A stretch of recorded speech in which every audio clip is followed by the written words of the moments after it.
Welcome to part 3 of our 3-part series entitled The Moneyless Manifesto, Live Well, Live Rich, Live Free, interview with Mark Boyle.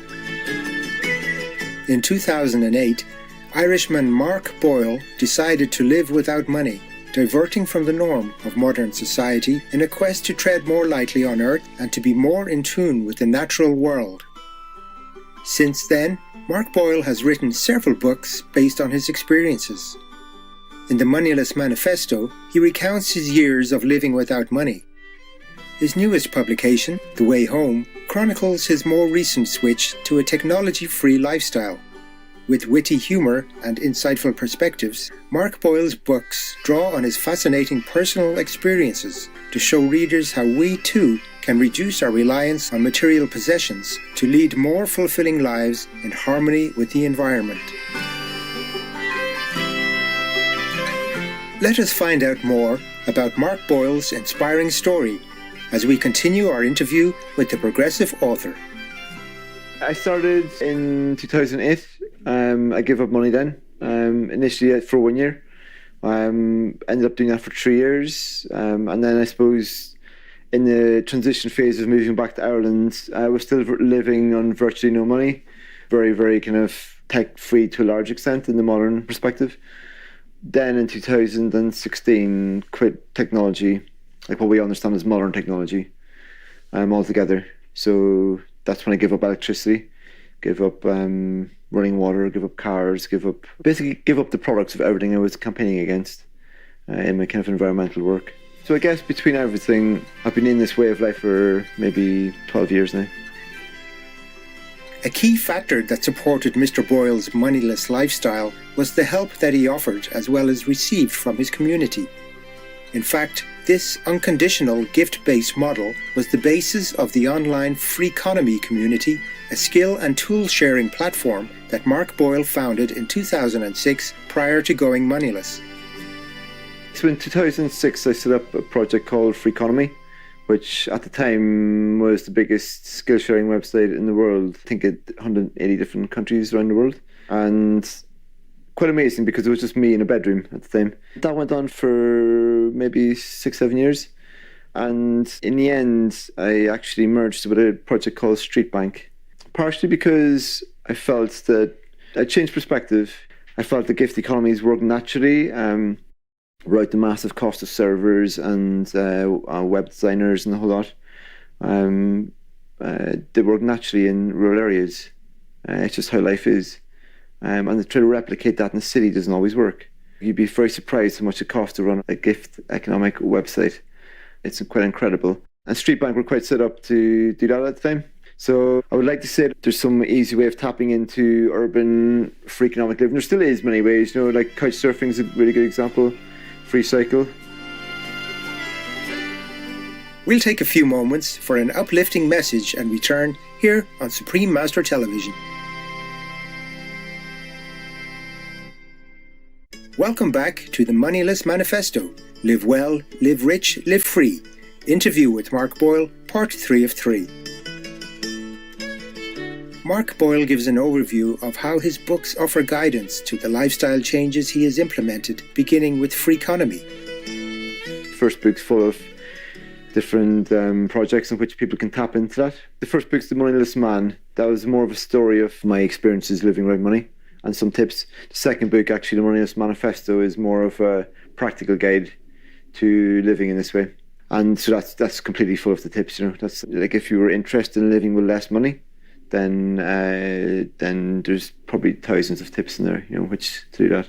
So this book here, The Way Home, Tales from a Life Without Technology, it's kind of a little bit like the first book, in that it's more of a story. It recounts the tales, the observations, the conversations over farmyard gates, the things you observe too about life when you get rid of the distractions, because there's some things that you can't even see because you're so engrossed in your headspace of the next buzz, So it's kind of a look at life through the eyes of somebody who doesn't have all the modern contraptions. It was handwritten, and that was interesting in itself also because there's a very different quality of thought and writing that comes from sitting in front of a fire with a pencil than comes from sitting in front of a computer all day and copying and pasting and deleting. I think sometimes now for a couple of hours before I even put pen to paper. But then when I do write, it's all in one go. It's like 1,500 words and non-stop almost, you know. It's like carpenters often say, measure twice, cut once. Very good advice in carpentry. I think in writing, the good advice is think twice, write once. We're becoming like the machines that we're using, you know, and I think that's the biggest danger. Not the machines are going to become more like men or women, that the men and women are going to become more like machines. And that's what I'm, in some ways, trying to resist, is that process of myself. I want to stay human. Ultimately, Mark Boyle believes that the benevolence upon which the free economic lifestyle is based is inherent in all of humanity. This generosity comes more naturally the closer we are to the environment. It's in all of our lives to some degree, you know, less and less as money takes over, you know. But like if you don't charge your partner, for example, to make dinner for them, you know, that's an example of gift economics, you know, in some ways. But it's actually like just an extension of what is already happening to us. Like I spoke to my neighbour, she's an old woman, 87, up the road from me. She told me when she was growing up, not from a lifestyle choice, just from reality, she lived on 1 penny a week. She'd be able to pick up some flour. And that's all she'd buy was the flour. All the other food she grew. And that seems quite extreme for us now because we can't imagine not having to go to the supermarket to buy all our food. And that's only 50 years ago, you know. It's not a long time.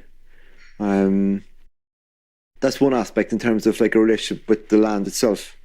In terms of people, some of my neighbours do things for me and likewise me for them. We wouldn't dream of charging each other because it's in a rural setting and we know we all depend on each other, you know, to get by. Just normal kindness. I think I don't even know if it's kindness, it's just life. Kindness would even imply that there was some kind of register of you've done a good deed, you know. Like it's kind of, there's not even a register of that, it's just what you do. Where in the modern industrial kind of more urban setting, it's like it'd be very surprising if anybody in your surroundings came to your house and helped you with something for nothing, you know. And I think that's got again another deep psychological effect on us, you know. It makes us feel like the world around us is against us, you know, is like it's out to get the whole time.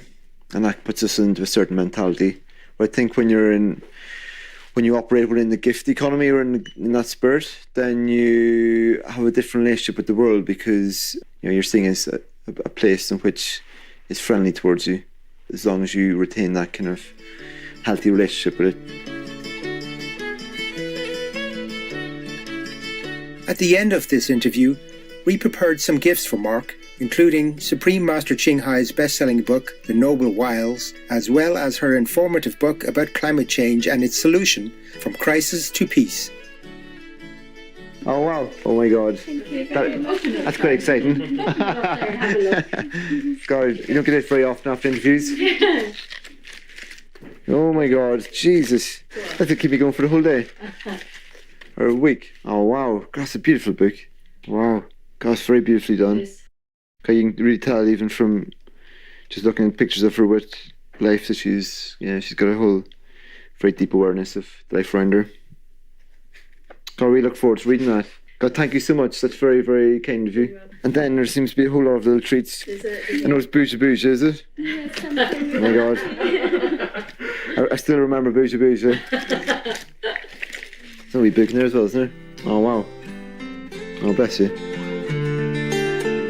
We thank Mark Boyle for sharing his experiences with us and for demonstrating how a spirit of giving, simplicity and appreciation of Mother Earth can create kinder communities where people live in abundance and harmony with nature. For more information on Mark Boyle's books, please visit permanentpublications.co.uk and oneworld-publications.com.